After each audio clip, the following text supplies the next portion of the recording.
자, 반갑습니다. 한바닥 한국사입니다. 오늘 배울 내용은 중3 역사 30강 조선 후기 사상과 문화, 구체적으로는 조선 후기 문화사 파트를 갖다가 오늘 살펴보도록 하겠습니다. 동아 출판사 기준으로 해서는 교과서 156쪽부터 해서 161쪽까지의 내용이 되겠습니다. 그러면 문화사 파트 중에서 가장 중요한 실학부터 먼저 역으로 살펴보고 이후에 새로 나타난 종교라든지 국학 그리고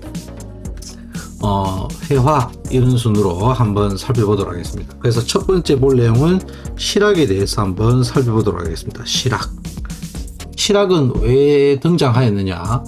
조선을 17세기 이후 물론 조선 전기 때부터 해서 조선을 이끌었던 가장 핵심적인 사상은 성리학입니다. 근데 이 성리학이 시간이 지나면 지날수록 너무 형이상학적, 즉 너무 철학적으로 변화되게 되고 현실 사회에 여러 가지 나타나는 문제점을 더 이상 성리학으로 해결을 할 수 없고 오히려 여러 가지 사회 문제점이 발생을 갖다가 하게 되는 그러한 모습들이 나타나자 이러한 사회 문제를 갖다 해결하고 사회 체제의 모순을 갖다가 극복하기 위해서 등장한 학문이 바로 실학입니다. 그래서 실학은 어떠한 성격을 가진 학문이냐면 실용적이면서도 그리고 실정적 성격을 가진 학문이다. 이렇게 보시면 되겠죠. 그래서 실생활에서 사용하고 증명할 수 있는 그러한 학문인데 크게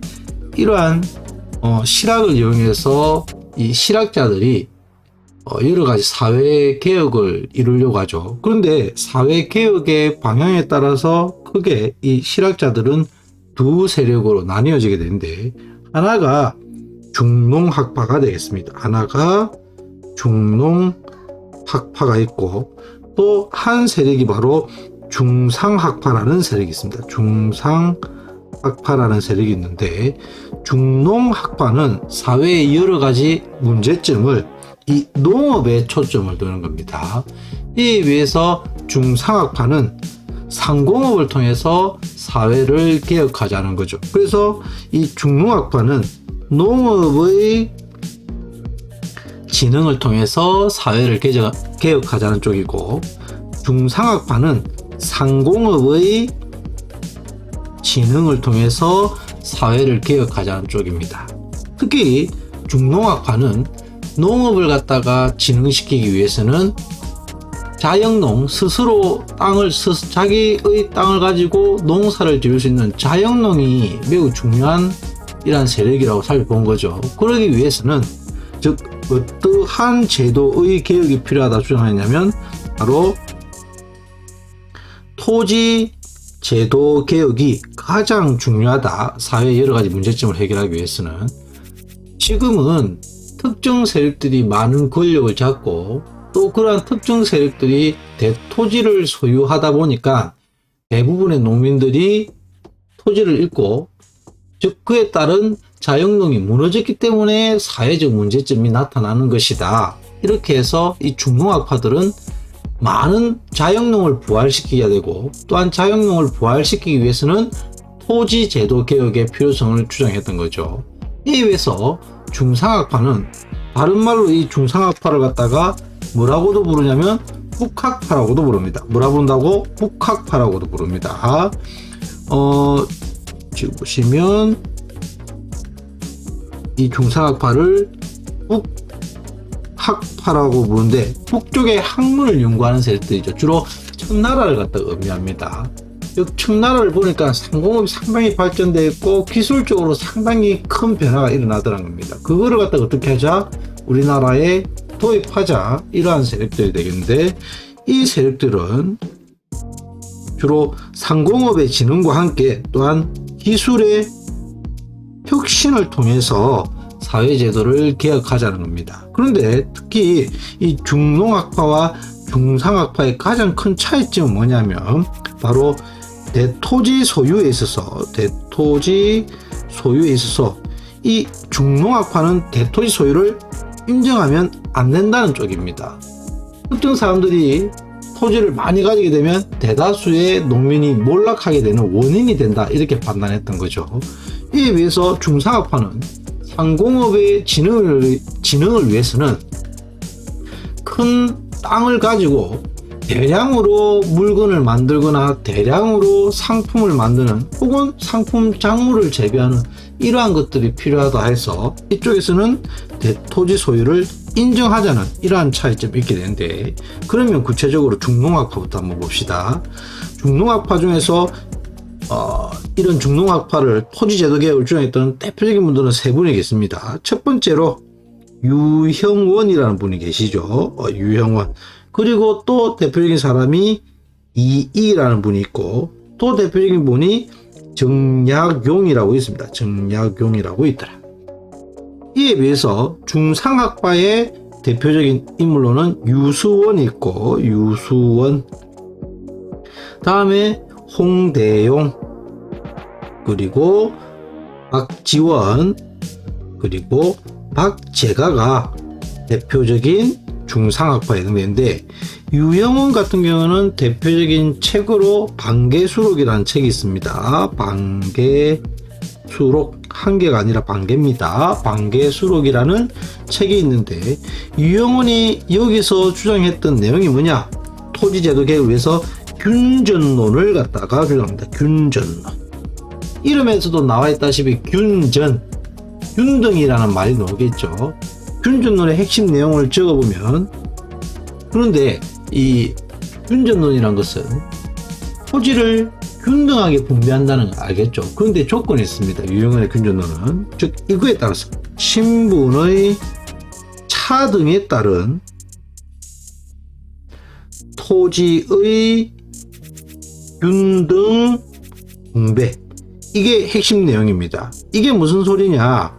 자, 옆에다가 참고로 이거는 지울 겁니다. 미리 적을 사람은 적으시면 되겠습니다. 이 균전론, 이거는 보시면 조선시대에 뭐 신분을 갖다가 신분상으로, 직업상으로 나눠보면 어떻게 되느냐, 다시 하겠습니다. 보시면 균전론 같은 경우는 예를 들어서 뭐 가장 높은 관리가 있을 것이고, 양반 계층이 있고, 다음에 상민 계층이 있다 봅시다. 이럴 경우에 관리들에게는 동일하게 이만큼씩의 땅을 갖다가 다 똑같이 나누어 준다는 거죠.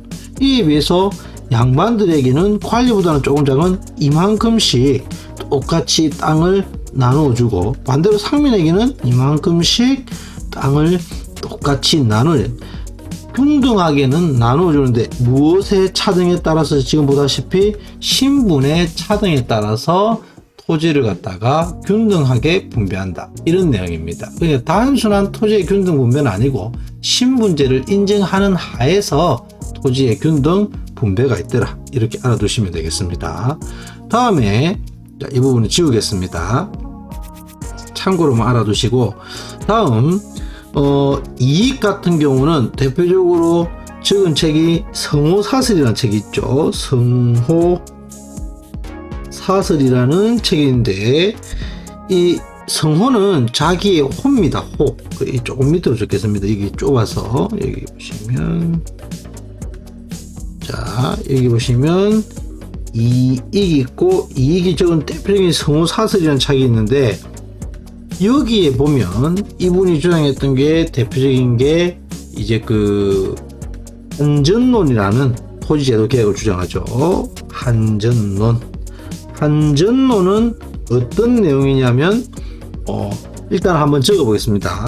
영업전의 매매 금지와 영업전의 매매를 갖다가 금지하고, 또한 한 집에 한 가호가 되는데 한 집의 토지 면적에 제한을 두자는 겁니다. 이게 무슨 말이냐? 역시 한번 설명해 보도록 하겠습니다.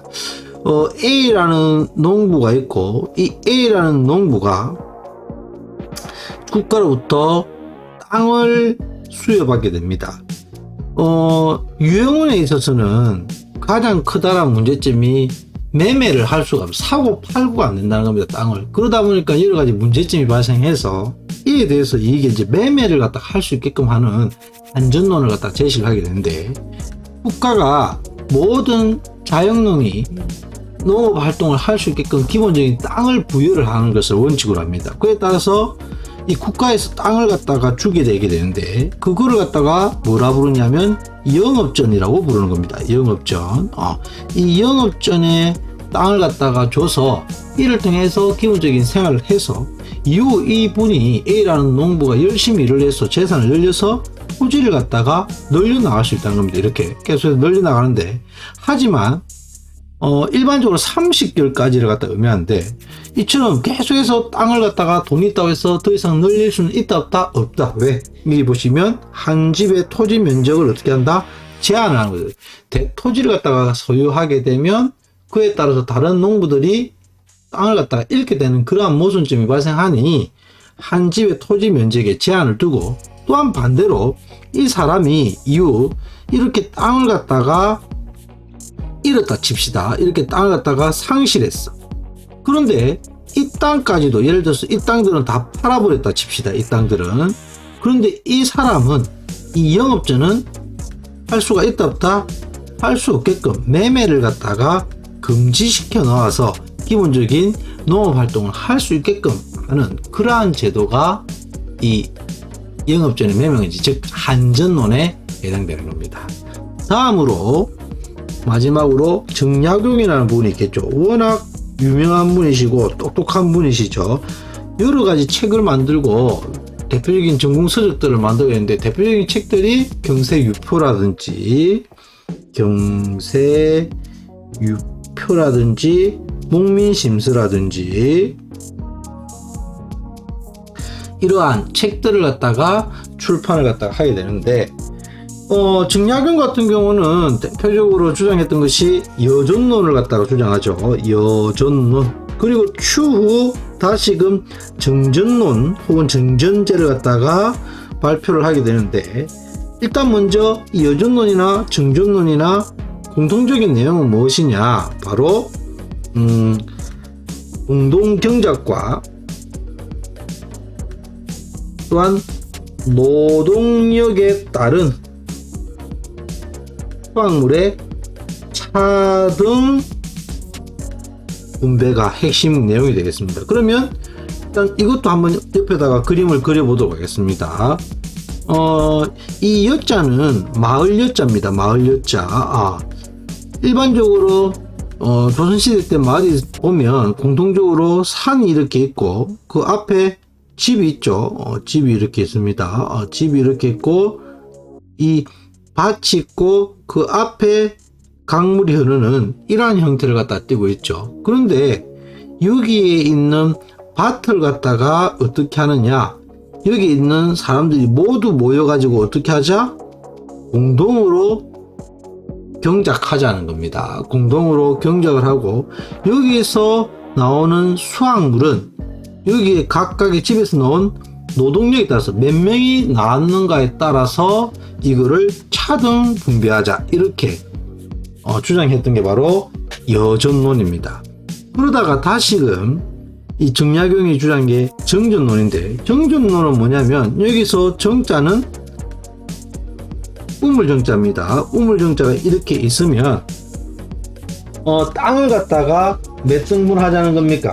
9등분 하자는 겁니다. 9등분 하고, 즉 여기 가운데 땅은 비워두고 나머지 땅은 사유화하자는 겁니다. 나머지 땅은 여기를 갖다 예를 들어서 각 사람들에게 뭐 예를 들어서 이씨라든지 배씨라든지 박씨라든지 최씨라든지 혹은 뭐 정씨, 김씨, 윤씨, 뭐 유씨, 이런 사람들이 각각 나눠서 말이 있는 사람들이 각각 이 땅들은 개인이 경작을 하고, 가운데 있는 이 땅은 서로가 모여가지고 여기를 갖다가 공동으로 경작을 하고, 여기서 나오는 것은 어디에다가 국가에다가 무엇으로 세금을 갖다가 내는 형태로 하자, 이렇게 하고 나머지는 각각 알아서 분배하는 이러한 형태를 갖다가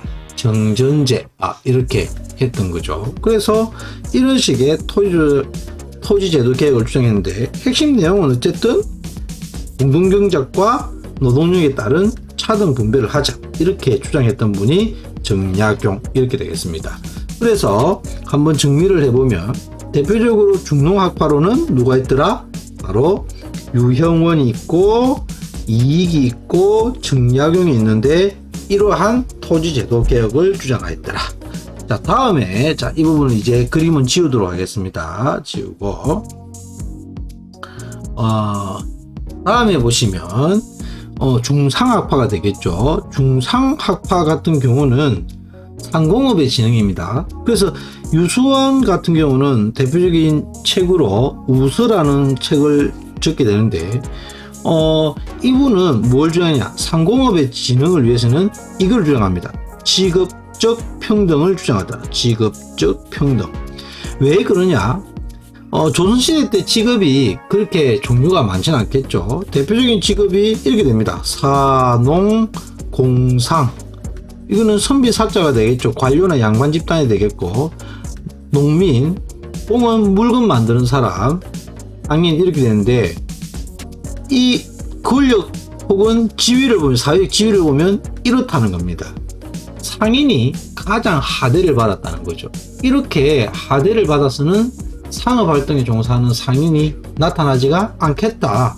그러기 위해서는 무엇이 필요하겠다? 직업적 평등이 이루어져야 상공업이 발달할 수 있다. 이렇게 주장하셨던 분. 다음 홍대용 같은 경우는 대표적인 책으로는 임하경륜이라는 책인데 임하경륜 이런 책들을 갖다 냈어야 되는데 이분은 기술혁신과 그리고 문벌제도 폐지, 즉 양반층의 특권이라든지 신분제를 갖다가 철폐하자 이런 걸 주장했겠죠. 물론 유수원의 직업적 평등과 거의 유사한 내용이다 이렇게 보시면 될 것 같고, 박지원 같은 경우는 이분 같은 경우도 대표적인 책이 엄청 유명한 책이죠.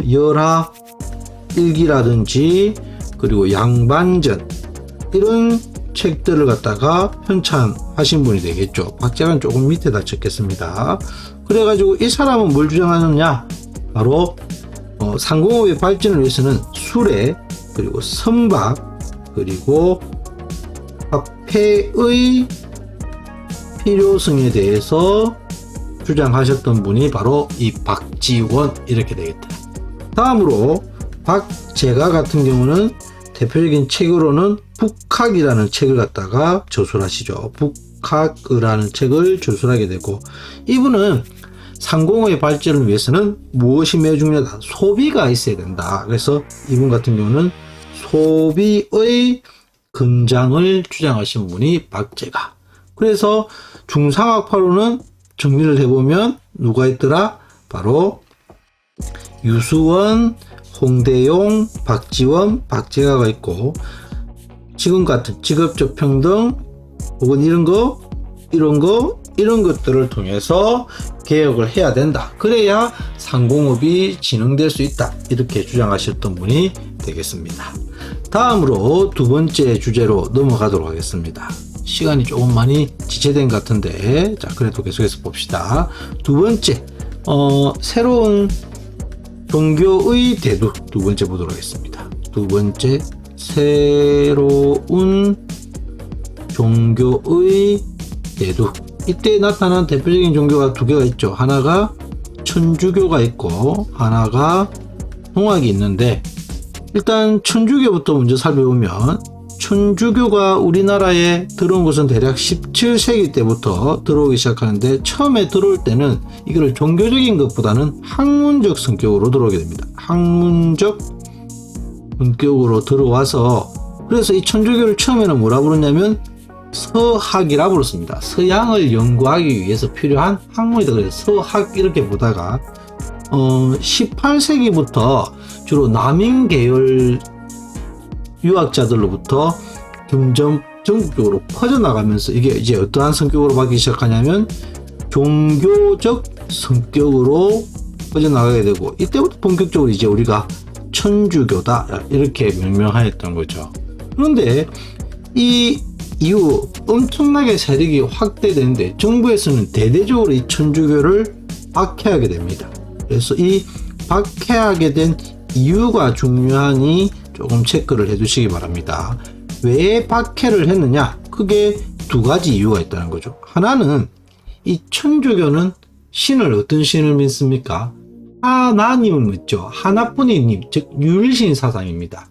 그러다 보니까 조선 사회를 이끌었던 성리학에서 제일 중요시하는 게 효가 있겠죠. 그러다 보니 제사를 지내는데 이 제사를 갖다가 금지를 갖다가 하더란 겁니다.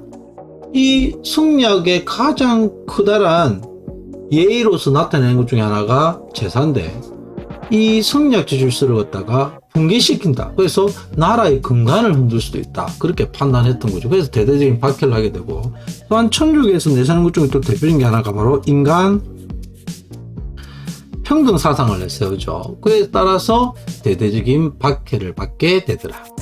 다음에 또 등장한 대표적인 종교가 바로 동학이죠. 이 동학은 이름에서도 나와 있다시피 천주교의 여기 있는 서학에 대항한다. 서양 열강으로부터 대항하고 천주교로부터 대응하겠다는 의미에서 이렇게 동학으로 짓게 된 겁니다. 동학을 창시하신 분은 누구냐? 창시자는 경주 몰락 양반 출신이었던 최재우라는 분이 창시를 하게 되는데 이 동학의 성격을 살펴보면 유교, 도교, 불교 그리고 민간 신앙까지 모두 다 합쳐가지고 섞어서 만든 그런 종교다 이렇게 보시면 되겠습니다. 대표적인 교리는 인내천입니다. 인내천. 해석하면 사람이 곧 하늘이다. 이는 곧 모든 사람이 하늘과 같은 존재이니 모든 사람은 평등하다. 인간 평등이 핵심 사상이었다는 거죠. 하지만 역시 신분제 질서를 중요시하던 조선사회에서는 이런 인간 평등을 내세우는 종교를 만들었다 하여 흑세무민, 즉 나라를 어지럽히는 종교를 만들었다 해서 이 최재우를 끝내 어떻게 했다 나중에 처형하게 되는 거죠. 그러면서 역시 박해를 하게 되더라. 자, 다음 세 번째 보도록 하겠습니다. 색깔을 좀 바꾸어서 적어보도록 하겠습니다. 국학에 대해서 보도록 하겠습니다. 국학, 세 번째 국학. 국학은 말 그대로 무슨 국자가 되겠다? 나라 국자에다가 배울 학자가 되겠죠. 배울 학자. 그러니까 우리나라와 연관성 있는 학문입니다. 주로 어떤 것들? 역사학, 그죠? 다음에 언어, 지리, 이런 것들이 바로 이 국학에 해당되는데 점점 실학자들이라든지 그리고 중국으로부터 여러 가지 새로운 과학기술이라든지 서양 문물들이 들어오면서 중국의 세계관에서 벗어나려고 합니다. 어디에서 벗어나려고 한다? 중국의 세계관에서 벗어나서 즉 우리에 대한 관심을 갖다가 조금 더 가지자. 그래서 발달한 학문이 이 시기 때 국학이 되는데 대표적으로 역사학부터 봅시다. 역사학으로는 대표적인 분이 안정복이 적은 동사강목이라는 책이 있습니다. 동사강목. 이 동사강목이라는 책은 고조선부터 해서 그래서 어디까지 적은 책이냐면 고려까지 적은 책인데 항상 말하지만 이 고조선이라는 역사가 서술되면 우리나라의 정통성이라든지 독자성이라든지 그리고 자주성을 갖다가 표현할 때 이렇게 적는 내용이 고조선 내용이 이렇게 들어가게 되는 거죠. 우리나라가 중국에 의해서가 아니라 독자적으로 자주적으로 끊임없이 발전했음을 나타낼 때 이 고조선과 관련된 역사를 갖다가 적게 되고 또 대표적인 책으로 유덕공이라는 분이 적은 발해고라는 책이 있습니다. 발해고라는 책인데 이 책에서 드디어 이때 남북국이라는 용어를 처음으로 사용하게 되고, 또한 우리 고대사 연구를 어느 지역까지, 만주 지역까지 확대해서 연구하는 그러한 성과를 이뤘던 책이 유덕공의 발해고, 다음에 그 외에도 또 보시면 이종희의 이때 대표적인 책으로 동사라는 책이 있죠. 이 동사라는 책은 고구려의 관심을 갖다가 가지면서 적은 역사책이 있더라. 이 정도 알아두시면 될 것 같습니다.